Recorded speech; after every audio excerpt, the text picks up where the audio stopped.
So ಹೀಗೆ ಹತ್ಯೆ ಯತ್ನ ಬಗ್ಗೆ ಮಾತ್ರ ನಾನು ದೂರನ್ನ ಕೊಡ್ತಾ ಇದ್ದೀನಿ. ಹನಿ ಟ್ರ್ಯಾಪ್ ಬಗ್ಗೆ ಏನು ಕೂಡ ದೂರು ಕೊಟ್ಟಿಲ್ಲ. ನನ್ನ ಮೇಲೆ ಹನಿ ಟ್ರ್ಯಾಪೇ ಆಗಿಲ್ಲ, ನಾನು ಯಾಕೆ ದೂರು ಕೊಡಲಿ ಅನ್ನೋ ರೀತಿಯಲ್ಲಿ ಮಾತನಾಡಿದ್ರು. ಈಗಾಗಲೇ CID ತನಿಖೆಗೆ ನೀಡಿದ್ದಾರೆ ಈ ವಿಚಾರ. ಸೊ ಇವತ್ತು ಮನೆ ಹತ್ರ CID ಅವರು ಹೋಗಿದ್ದಾರೆ. ಸೊ ಜಯಮಹಲ್ ರೋಡ್ ಗೆಸ್ಟ್ ಹೌಸ್ಗೆ CID ಭೇಟಿ ಕೊಟ್ಟು ಅಲ್ಲಿ ತನಿಖೆಯನ್ನು ಅವ್ರು ಮಾಡ್ತಾ ಇದ್ದಾರೆ ಅಂತ ಹೇಳಿ ಪರಿಷತ್ ಸದಸ್ಯರಾಗಿರುವಂತಹ ರಾಜೇಂದ್ರ ಕೆಲವೊಂದಷ್ಟು ಸ್ಪಷ್ಟನೆಯನ್ನು ಕೊಟ್ಟಿದ್ದಾರೆ. ಅದು CID ಕೊಟ್ಟಿದ್ದಾರೆ ಅಂತ ಅಂದ್ಕೊಂಡಿದ್ದೀನಿ. ಇವತ್ತು CID ಅವರು ಮನೆ ಹತ್ರ ಹೋಗಿದ್ರು ಅಂತ ಮಾಹಿತಿ ನನಗೆ.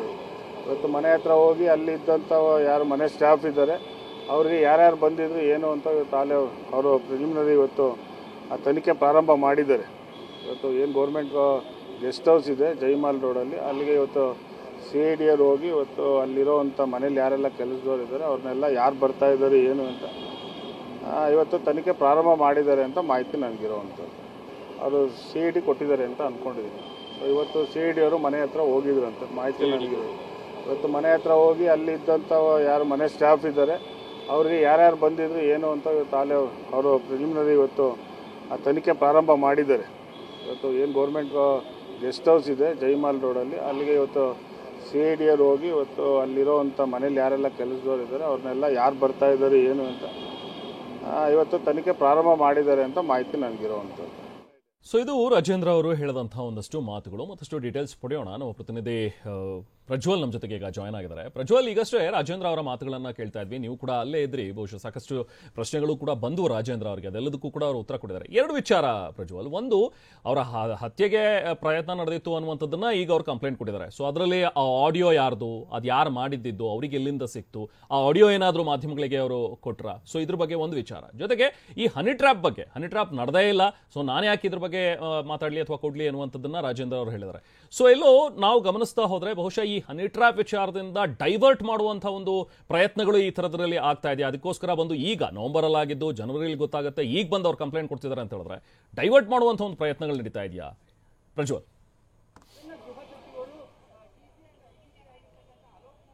ರೆಹಮಾನ್, ಪ್ರಮುಖವಾಗಿ ಎರಡು ವಿಚಾರ ಬಂತು.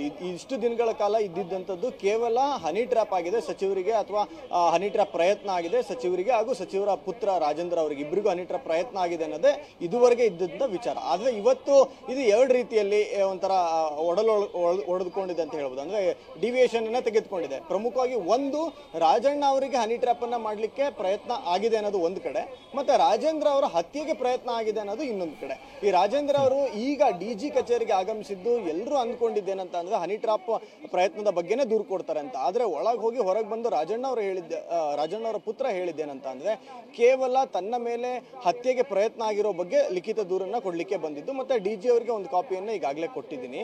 ತನ್ನ ಮಗಳ ಬರ್ತ್ಡೇ ಇತ್ತು ನವೆಂಬರ್ 16ನೇ ತಾರೀಕು. ಅವತ್ತು ಮನೆಗೆ ಶಾಮಿಯಾನ ಹಾಕ್ಲಿಕ್ಕೆ ಹಿಂದಿನ ದಿನ ಬಂದಂತ ಸಂದರ್ಭದಲ್ಲಿ, ಅಂದ್ರೆ ನವೆಂಬರ್ 15ನೇ ತಾರೀಕಂತೂ ಬಂದಂತ ಸಂದರ್ಭದಲ್ಲಿ ಒಂದು 2-3 ಜನ ಶಾಮಿಯಾನ ಹಾಕಕ್ಕೆ ಬಂದಿದ್ರು. ಅದರಲ್ಲಿ ಇದ್ದಂಥವ್ರು, ಅದರಲ್ಲಿ ಸೋಮು ಮತ್ತೆ ಭರತ್ ಅಂತ ಹೇಳಿ ಇಬ್ಬರ ಹೆಸರನ್ನ ಕೂಡ ಅವ್ರು ಹೇಳ್ತಾರೆ. ಈ ಒಂದು ಇಬ್ಬರಲ್ಲಿ ಅಂದ್ರೆ ಅಲ್ಲಿಗೆ ಬಂದಿದ್ದಂತ ಇಬ್ಬರಗಳ ಪೈಕಿ ಅವರಿಗೆ ಒಂದು 5 ಲಕ್ಷ ಪೇಮೆಂಟ್ ಸಹಿತ ಆಗಿತ್ತು. ಅವರು ನನ್ನ ಹತ್ಯೆಗೆ ಸುಪಾರಿಯನ್ನ ಪಡೆದುಕೊಂಡಿದ್ರು ಅನ್ನೋದು ನನಗೆ ಜನವರಿಯಲ್ಲಿ ಗೊತ್ತಾಯ್ತು.